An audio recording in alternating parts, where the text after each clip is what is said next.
ఈ ఎగ్జిబిషన్‌కి మనం వెళ్ళాలంటే జేబులో కట్టలు కట్టలు పెట్టుకొని వెళ్ళాలి. లేకపోతే మనల్ని విచిత్రంగా చూస్తారు. యానివర్సరీ స్పెషల్ అని ఎగ్జిబిషన్‌కెళ్తే జనాలైతే వామ్మో! మామూలుగా లేరనమాట. ఇసుకేస్తే రాళ్ళు రానంత జనాలున్నారు. అసలు ఆ రోజు ఒక సండే గూడా కాదు. బుధవారం. అయినా ఆ రోజు రష్ చూసారు కదా! ఎంతమందున్నారంటే ఇంకా ఇది గాదు మనకి వాటర్ ఫాల్స్ పెట్టారు గదా! అక్కడైతే నేను వీడియో తీసుకోవడం మర్చిపోయాను గానీ, అసలు వాటర్ ఫాల్స్ దగ్గర గింత గూడా సందు లేదనమాట. అలా ఫ్యామిలీతో టైమ్ స్పెండ్ చేయడానికి అసలు ఎంతమందొచ్చారంటే నిజంగా నేనైతే షాక్ అయిపోయాను. ఈ సమ్మర్ స్పెషల్ అందరూ ఎగ్జిబిషన్ చూడడానికి వెళ్ళిందే ఆ వాటర్ ఫాల్స్ గురించి.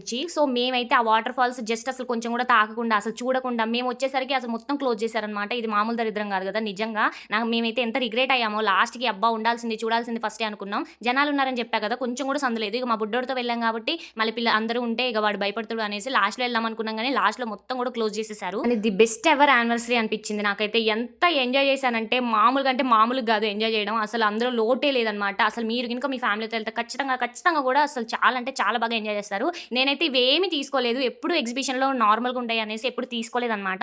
కానీ గేమ్స్ ఆడాము. వామ్మో! మామూలు మోసం కాదనమాట అక్కడైతే. ఫస్టే మీరు ఈ ఎగ్జిబిషన్‌కెళ్ళాలంటే జేబులో ఒక కట్ట పెట్టుకొని వెళ్ళాలి. ఫోన్ పేలు పనిచేయవు, ఏమి పనిచేయవు. ఓన్లీ క్యాషే అంటారు. మరి అక్కడ ఎలా ఎంజాయ్ చేసామో నెక్స్ట్ వీడియోస్‌లో పోస్ట్ చేస్తా.